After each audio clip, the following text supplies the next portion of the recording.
What if I told you that the rise of India isn't just a geopolitical event, but a civilizational return? Because it is. For centuries, India was dismissed, fragmented, colonized, and underestimated. But now, it stands not just as a nation among many, but as an ancient force reawakening. How? Not by accident, but through 10 remarkable, often misunderstood mechanisms. 10 secrets that shape this silent superpower. Let's begin. When we speak of India today, we often frame it in the vocabulary of geopolitics, emerging power, developing economy, regional force. But to understand India through those terms alone is to misunderstand it entirely. Because India is not just a country that rose in the last 75 years. India is a civilization that never truly fell. And that right there is the first and most overlooked source of its strength. You see, when most modern nations talk about history, they go back a few centuries. They talk about kings, wars, revolutions, maybe a few philosophers. But India goes back thousands of years, thousands, into the mists of time, into epics, empires, ideas, languages, and lifeways that still live today. Not as artifacts, but as breathing realities.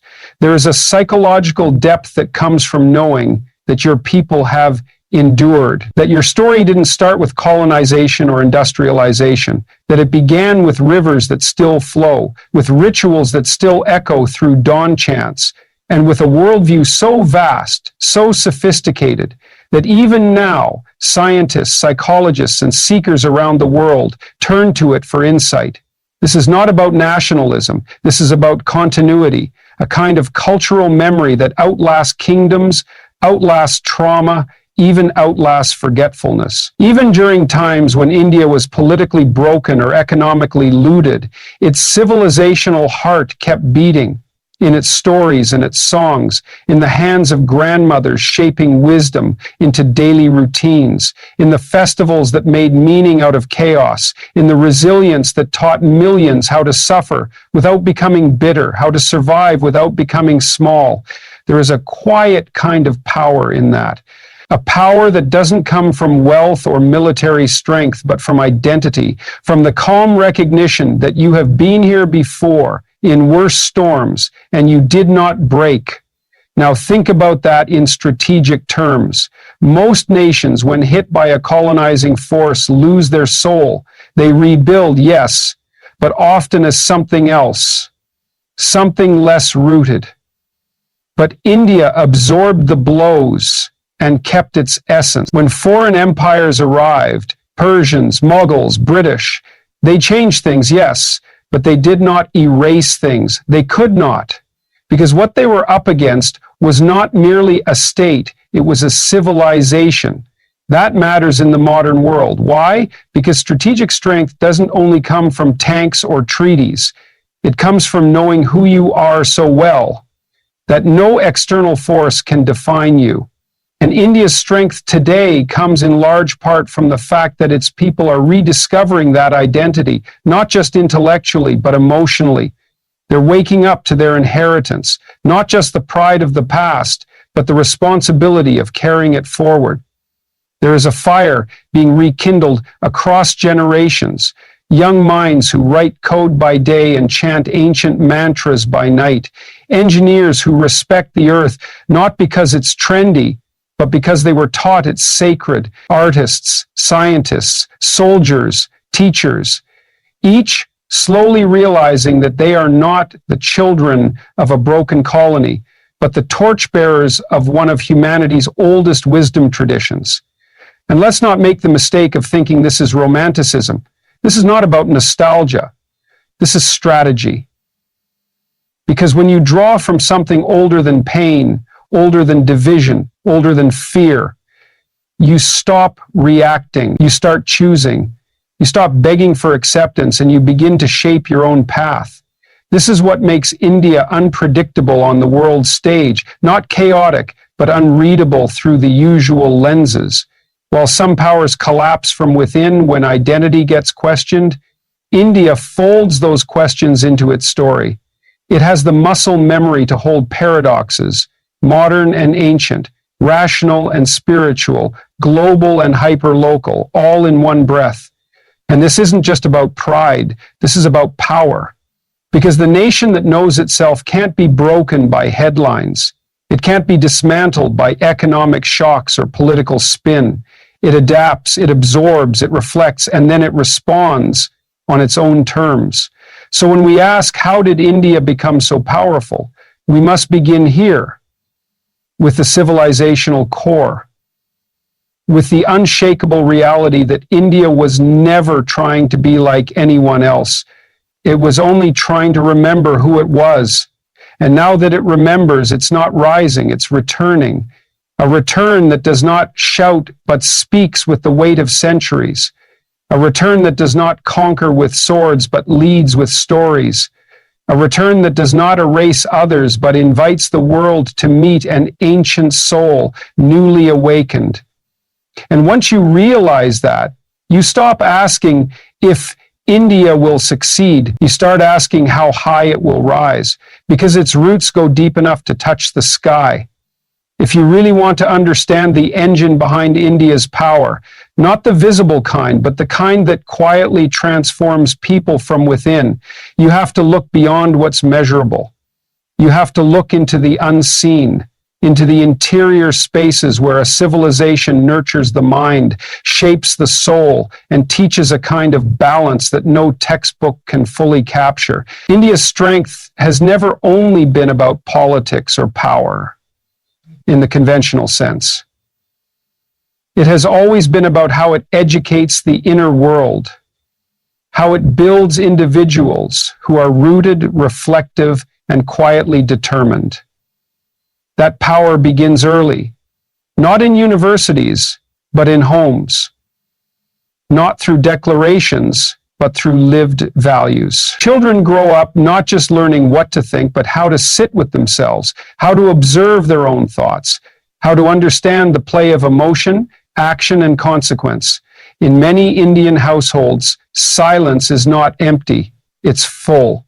A pause isn't just a break from noise, it's space to reflect. This kind of upbringing doesn't show up in GDP or literacy rates, but it produces people who are capable of absorbing pressure, complexity, and contradiction. This is not accidental. This is the result of a deep-rooted tradition that has placed the inner life on equal footing with the outer. For thousands of years, India treated intellectual pursuit and spiritual inquiry as not just compatible, but as two sides of the same coin. While other civilizations often separated religion from science or logic from contemplation, India sought integration. The human being wasn't divided into parts. It was seen as a whole. A person could be a mathematician and a mystic, a healer and a philosopher, a statesman and a monk. That balance between outer action and inner stillness formed the backbone of India's resilience. Even under colonization, when its systems were dismembered and its people made to feel inferior, India's inner compass stayed alive. It might have been hidden, but it never disappeared. In temples, in quiet forests, in books passed down secretly, and in elders who remembered, the knowledge stayed. And when the time was right, it began to rise again, not as a relic, but as a response to modernity's emptiness. Look around today. We see countries with wealth, with technology, with influence, and yet populations starved for meaning, riddled with anxiety, depression, burnout. What India has, often without realizing it, is an immune system for the spirit. Not because it has all the answers, but because it has always known how to live with the question. It has never demanded certainty, it has cultivated depth.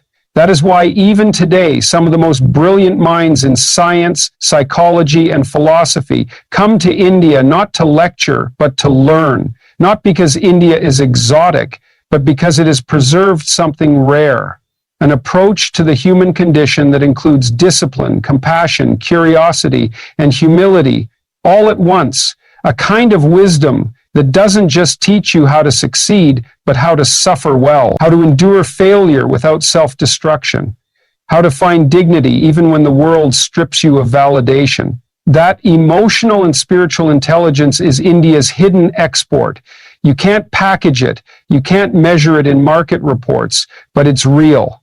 It's the reason why you'll find an Indian student working 16 hours a day abroad, not complaining, because their mind has been trained not just in ambition, but in detachment from outcomes. It's why, in moments of crisis, pandemics, disasters, social collapse, you often see Indian communities quietly organizing, feeding, helping, healing, not for applause, but because they've been raised to see service as strength, not sacrifice.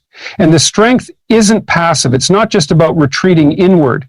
It's about coming back into the world with clarity, with conscience, and with a refusal to lose your humanity in the race for progress. That is why India's spiritual traditions were never about escape. They were about sharpening the mind, expanding the heart, and preparing the individual to act in the world without being consumed by it. Today, that spirit is beginning to express itself again, this time not just in monks or poets, but in engineers, coders, diplomats, and artists. You're seeing young Indians who build apps during the day and sit in silence at night, who pitch startups and still bow to their elders, who speak fluent English, yes, but also carry the rhythm of their native tongues like a second heartbeat. That combination of intellect and inwardness it's powerful. Because in a world that is increasingly fast, fragmented, and anxious, India offers something different, depth, a different kind of intelligence, one that doesn't only ask, what can I build, but also, who am I becoming as I build it? That question, quiet, profound, inconvenient, is India's true strength. It's why its rise feels so different, not like an explosion, but like a sunrise, not loud, but unstoppable. And in that slow, patient illumination, there is a reminder to the world that real power doesn't just come from knowing how to win. It comes from knowing why you're playing at all. There is a kind of strength that the world often misunderstands. It doesn't come wrapped in noise or aggression. It doesn't demand attention. It doesn't declare itself with flags and slogans. It waits, it watches, it listens, and when the moment is right, it moves, not to impress, but to endure, to reshape, to grow. This kind of strength is what India has mastered, not through theory, but through lived history. It is the strength of strategic patience. For centuries, India has absorbed more trauma than most civilizations could survive. It has been invaded, ruled, looted, partitioned, misunderstood, and misrepresented. It has been told repeatedly that it is too slow, too poor, too chaotic, too spiritual to ever be a real power.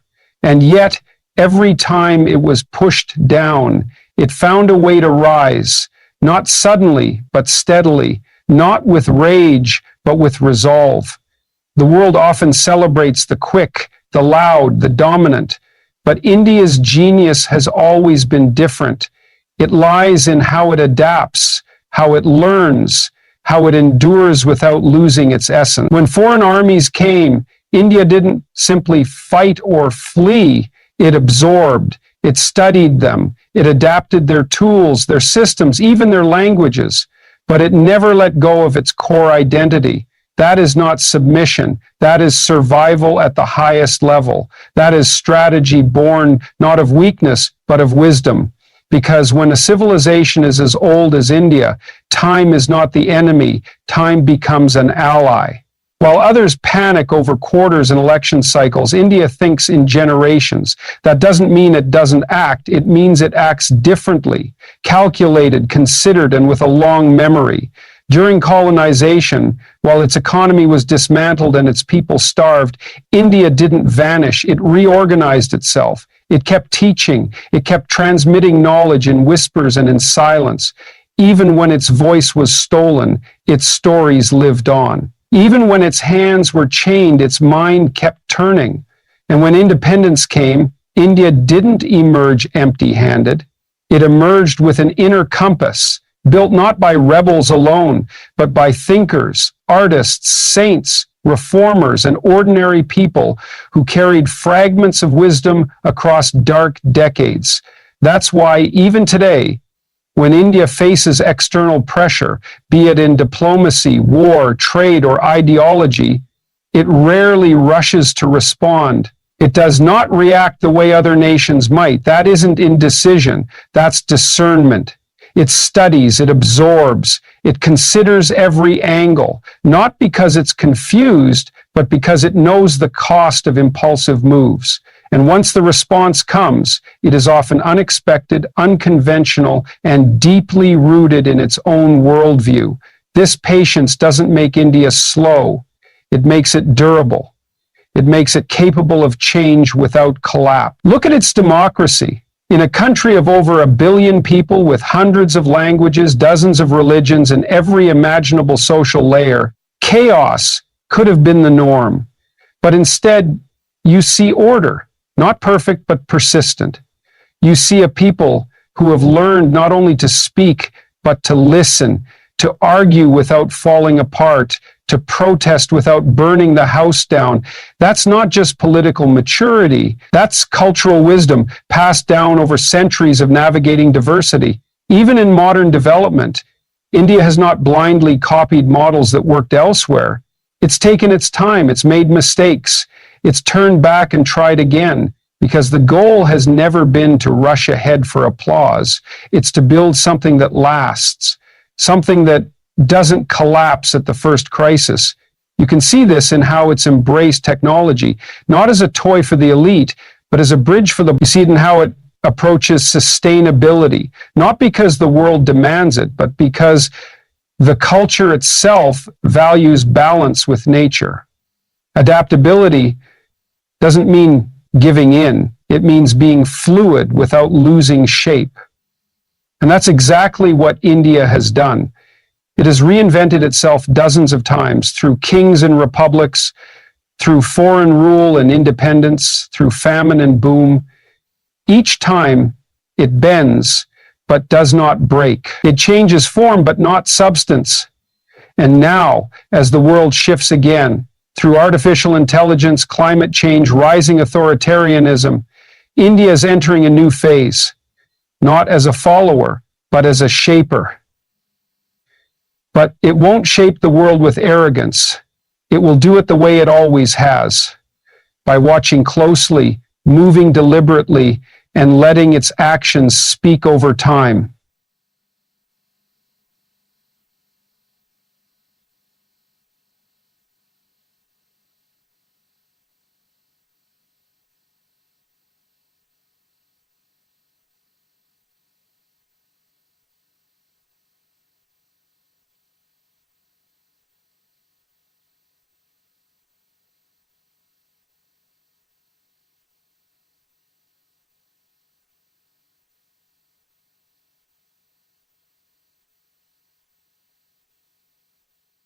In a world addicted to speed, India reminds us that endurance is a form of intelligence, that slowness, when rooted in vision, can outlast every sprint, that adaptability is not a sign of weakness, but of profound confidence, because only those who know they can survive change are willing to change at all.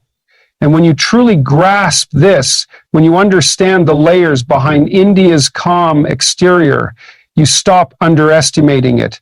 You stop measuring it by the noise it makes. You start recognizing that what you're witnessing is not just growth, it's emergence, strategic, steady, inevitable. Because India does not rise like a rocket, it rises like a mountain. In a world that often fears difference and clings to sameness, India offers a radically different lesson, a quiet but powerful truth, that strength doesn't come from being one thing. It comes from holding many things together without falling apart. That unity is not the absence of difference, but the ability to carry it with grace, tension, and resilience. This is the miracle of India, not that it exists, but that it continues to exist as India in all its complexity. Think about it. Where else on this planet do 1 billion people wake up each day with entirely different languages on their tongues, different foods on their plates, different gods in their hearts, different philosophies in their minds, and still move together, still call themselves one nation? Where else does a street have a mosque, a temple, a church, and a gurdwara, all within walking distance? Not always in perfect harmony, no, but with a long-standing rhythm of coexistence. Where else does someone born in a tribal hut deep in a forest and someone born in a penthouse overlooking a metro skyline both refer to the same flag, the same anthem, the same soil as home? This isn't an accident. This is endurance. It's hard-earned, messy, and ongoing, but it's real. India has learned over centuries to live with contradiction. It has learned that being different is not something to be solved. It is something to be held. That lesson is one of India's greatest strengths in the modern age. Because the world today is fracturing over identity, belief, and background. But India has lived that challenge for thousands of years. Not always gracefully, not without wounds, but with persistence. And this diversity isn't just cultural. It's intellectual, it's emotional.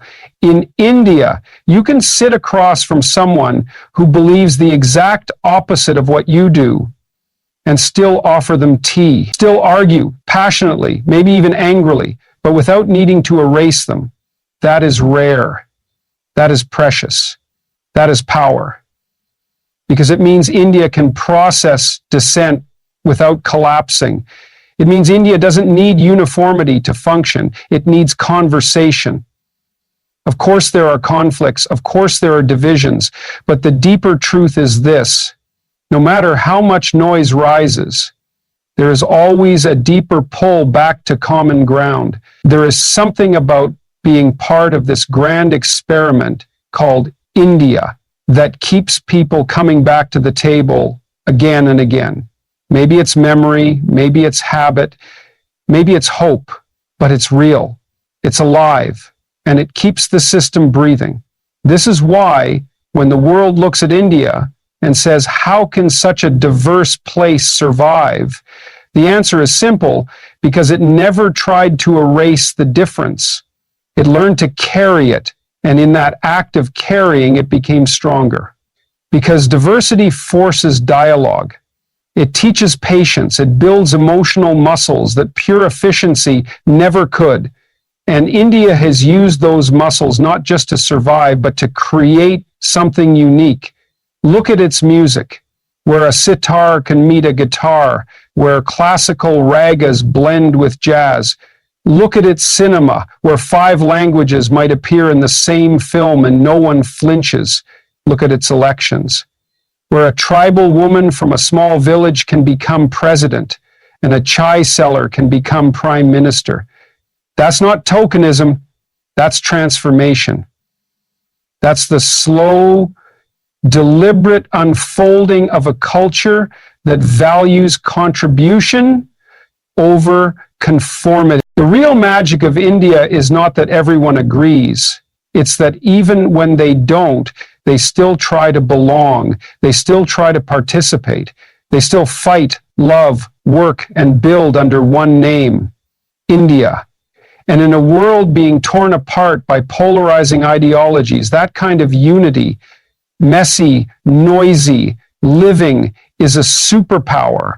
Because what India teaches is this: you don't have to be the same to stand together. You just have to remember that there is something more sacred than agreement: relationship, connection, the willingness to see the other not as a threat, but as a reflection of something larger than both of you. This isn't easy. It never has been, and yet India keeps doing it every single day, on its streets, in its homes, in its schools, in its families. The idea of we doesn't erase the I. It includes it. That is the subtle genius of this land: not to dissolve identity, but to braid it into a larger fabric, a fabric with many threads, each holding tension, each bringing color, each needed. And it's that very fabric, resilient, complicated, beautiful, that the world is beginning to notice. Because power today doesn't just come from dominance, it comes from coherence, from the ability to hold chaos without collapsing. And if there is one place on earth that understands how to do that, not in theory, but in daily life, it is India. So when we ask, why is India becoming powerful? The answer is not just in its economy or its technology or its politics, it's in its people. Their ability to live side by side across centuries and differences without giving up on the idea of each other. Because in India, diversity is not a problem to fix. It is a strength to protect. And unity is not something given. It is something created again and again with patience, with friction, and with love. So now the question is no longer how India became powerful. The real question is, what will you do with that power? Because the strength of a nation is not just in its history. It's in the hands of its people. In your voice, your discipline, your courage, your choices. India didn't rise overnight. It rose because generation after generation chose to carry something greater than themselves. And now it's your turn. If you're a student, don't just chase marks, chase meaning. Learn not just for a job, but for your country. If you're a creator, don't just go viral, go deep. Build narratives that make the world take India seriously. If you're a leader, remember, real leadership isn't about control. It's about conscience. Be firm but fair. Be rooted but visionary. And if you're an ordinary citizen, remember, there is no such thing as just an ordinary Indian. Every time you speak the truth, every time you choose patience over hatred, every time you extend your hand instead of pointing a finger, you build the nation. The world is watching. But more importantly, history is listening. What will your chapter say? If this message stirred something in you, don't let it end here. Like, share, and comment below what you believe is India's greatest strength. And if you haven't already, subscribe, because this is just the beginning of a deeper conversation, not about who we were, but who we're becoming.